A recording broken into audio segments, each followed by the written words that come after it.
Alright, so welcome back to an episode of Persona 4 Arena. So now we're continuing Mitsuru's part of the story, so yeah. I run towards the monitor with the assumption that John Tay will appear to mock us. Anyways, let's do this shit, yeah guys. But for some reason this time he doesn't.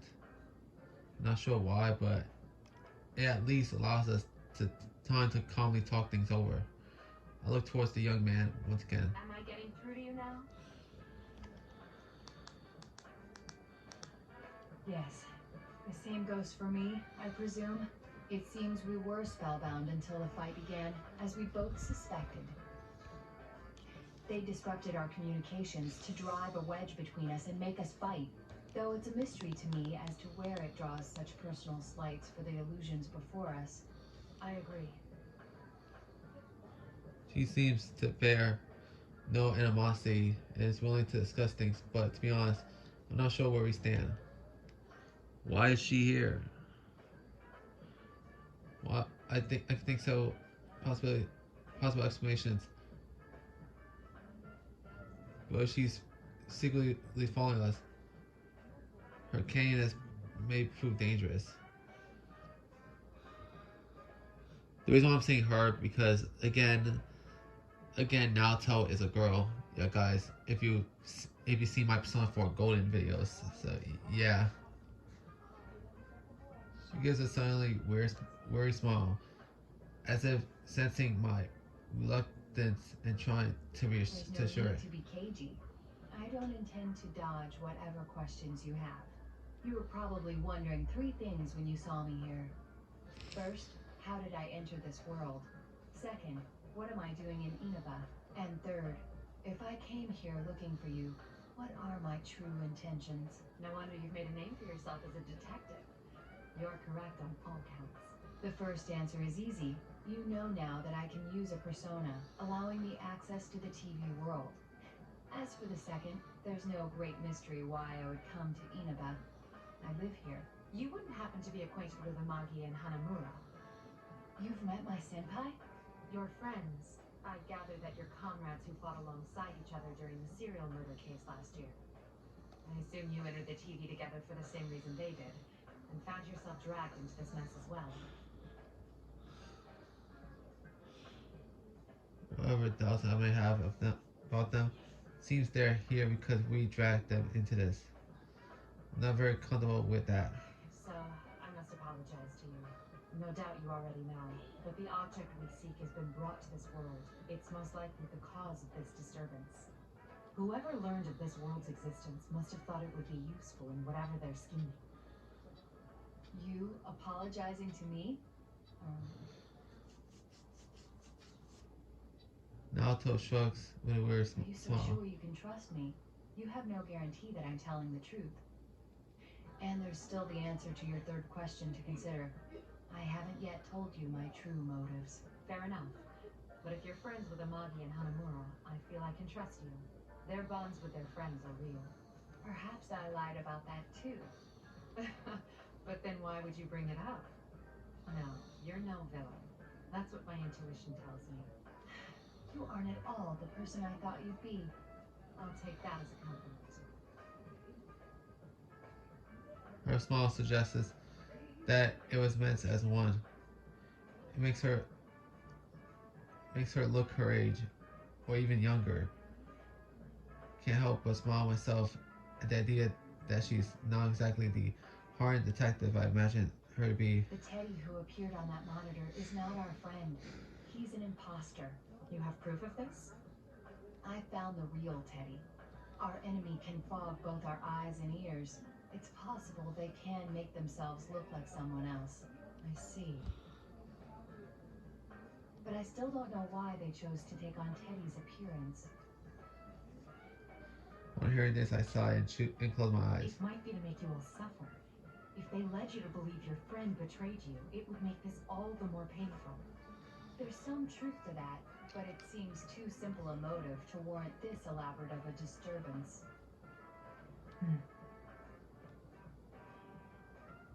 She's wrong. If the motive is somehow connected to Lapis' memories, what had been incomprehensible becomes completely understandable. My conclusion must have shown through on my face since Naruto trails off in understanding. At the moment comes something a little like a touch. This is a sensation I haven't felt since entering the world. But I know this feeling is the effect of being brushed by Persona's informational support powers. This feeling. Rise-san. Rise-san, can you hear me? Naoto-kun? So you ended up here too? The voice that echoes is much like the voice I heard over the PA system, but it's quite different. The announcements have been part of the culprit's tricks. This Rise's voice immediately turns quavery. So glad. Ever since this weird fake Teddy kidnapped me, I've been all alone. The others are fighting each other too. It's all right. Just calm down and tell me where you are. I think it's the announcement room. It's kind of off though. There are these invisible walls around and I can't get out. The fake Teddy was watching me until a moment ago, so I couldn't use my persona. She sounds to have been under the general's close watch, limiting her chance of using persona until now. As soon as General step out for a moment, she sees the opportunity to contact Naoto. You're in the announcement room now, yes? I'm headed straight there, so stay put. Huh? Who's that? Why can I hear your voice but not sense you? She sounds extremely confused. I had temporarily forgotten that my equipment prevents me from being detected by persona abilities to an extent. Yeah, kind of like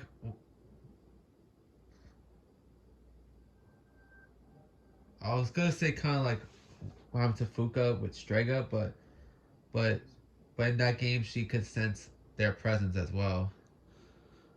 But she paired it after facing an enemy with similar powers once before. Works by making my presence difficult to detect unless they know me well and recognize my signature. Naoto senses her confusion as well and introduces me to her. Her introduction is accurate yet concise. I can see she's a first-rate detective. Kirijo. Wait, Kirijo? Are you that Kirijo? Yes, that's correct. The CEO? Not quite. I am the founding family's. You hired me for a commercial before. Good. Thank you very much for your patronage. A commercial. Oh yes. I'm Rise Kuchikawa. I'm the classmate of the others you met, but I'm also kind of a starlet and it's hard to explain. Rise-san, that can wait. There's no knowing when our adversary will return. Oh, all right. Kujikawa said that she was captured, but why would they treat her differently? I suspect it was to block communication. If we could speak freely as we just did, their whole scheme would collapse. Ah, so that's why Teddy and Rise-san were the hosts. What do you mean? The real Teddy has a similar power. That's why those two were taken separately.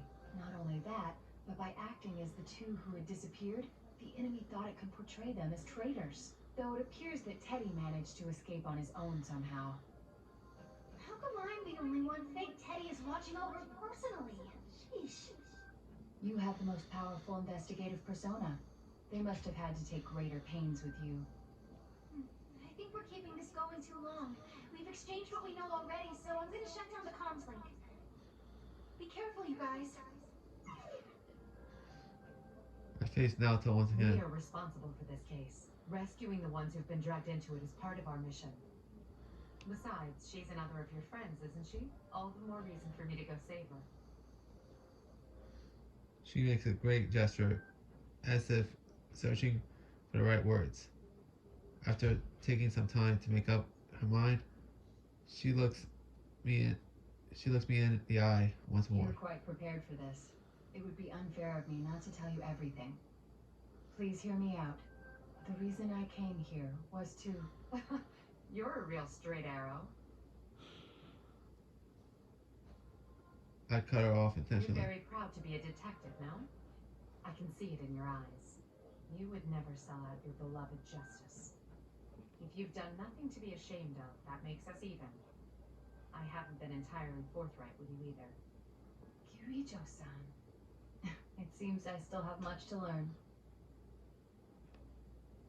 Despite what I said, I can make an actual educated guess on her motives. She's a persona user. That means the police selected as their observer someone with the potential. If her only task was to watch over the transfer, there'd be no need to send a persona user. Leading me to believe that she's been asked to secretly spy on me or my organization, but we have nothing to hide anymore. You wanna know what's the funny thing? Funny thing is that when I played Persona 4 Golden, I never started Naoto's social link at all, bro. That's because you had to rank up both knowledge and courage in order to start her social link. This is one thing I want to do is to react to the social links that I haven't really started or finished really. So yeah. Though with the certain social links that I haven't finished, I am gonna skip the social links that I've already done of that character. And then go straight ahead to the ones that I haven't done yet.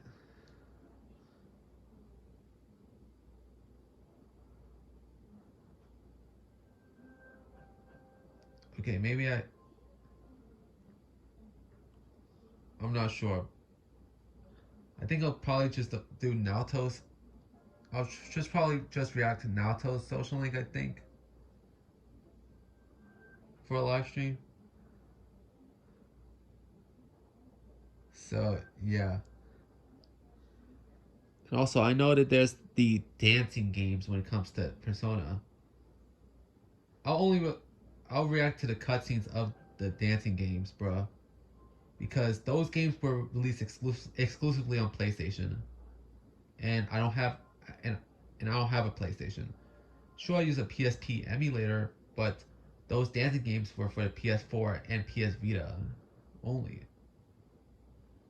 I know there's a PS Vita emulator, but most games don't work properly with the emulator. So, yeah, in order to save me the time and pain, I'll just react to the cutscenes from the dancing games of Persona, bro. And on top of that, dancing games, I'm not a fan of dancing games, bro. This is so awful, bro. Like, most of the songs in dancing games, I'm not into or I don't like, bro. Take, for example, Ubisoft's big moneymaker, Just Dance. Like, most of the songs I don't care for. Like, most of the songs that I don't like or not interested in, bro. Sure, they might be like five. They may be up to like 5 songs that I like for several games, like somewhere between 1 to 5 songs. But all the other ones, I'm either not interested in or they suck, bro.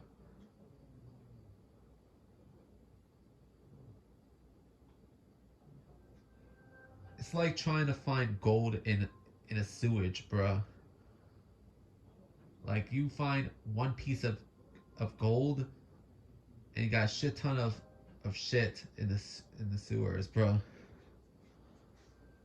Yeah, there are any things that shouldn't be made public. I'm sure her judgment is Well sound. then, I will once again entrust my friend's safety and the resolution of this case to you, in honor of the bond we are forming, Mitsuru Kirijo. I promise that I will not let you down.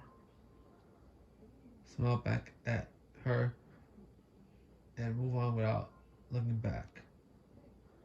that there is someone up ahead I must atone for. There's no hesitation in my steps.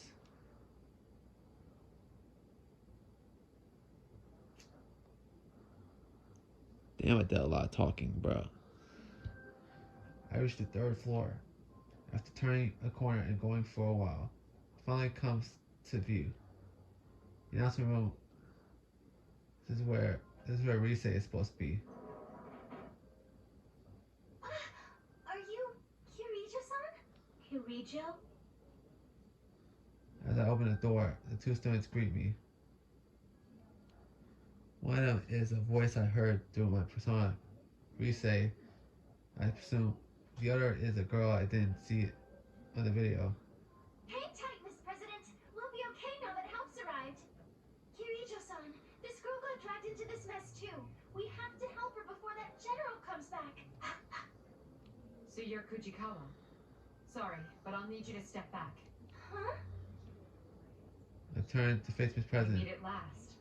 Astounding. You really do look human, but you're not, are you, Labris? Girl jumps at hearing this.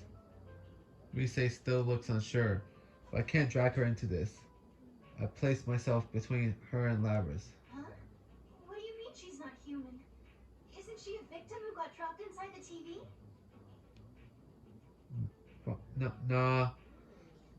Labris being a victim is one way to see it. But if I've learned thus far is accurate, then the one who set up the Grand Prix is most likely. Labris, our records show that you were loaded with special equipment. Undoubtedly a function that affects thoughts and scrambles recognition. That's why we saw and heard illusions whenever we fought. It would also explain General Teddy's appearance, and those who met you believing you to be human. Special equipment? Labris? What are you talking about? Labris' protestations of ignorance sounds as if she's in denial about something she already knows. It's tragic, hearing the desperation in her I'm voice. sure the reason why you captured two people with analytical personas wasn't just to keep them from interfering with your designs. I came to a realization when I noticed I was the only one who sensed that noise. An analytical persona's searches clash with your ability. They dispel illusions, so you needed to confine them. You feared that if they caught you off guard and used their persona's ability, this would happen.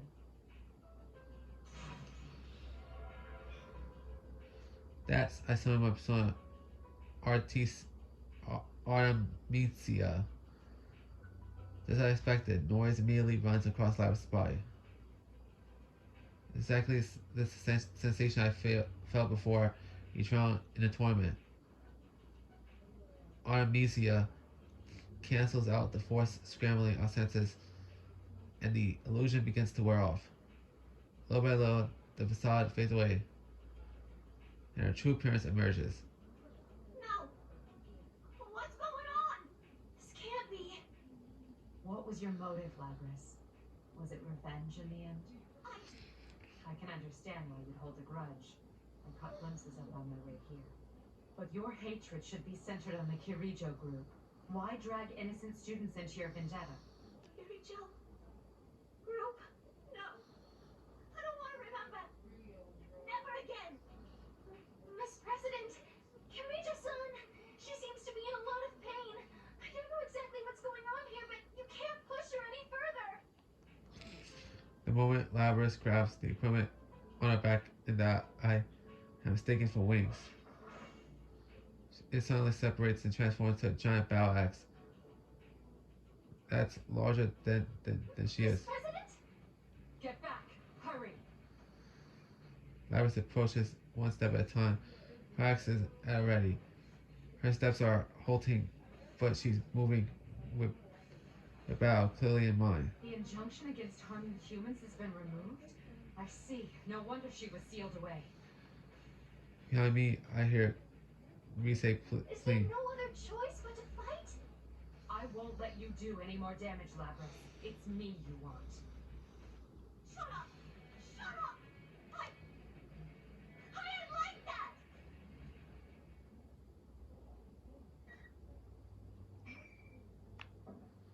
Damn.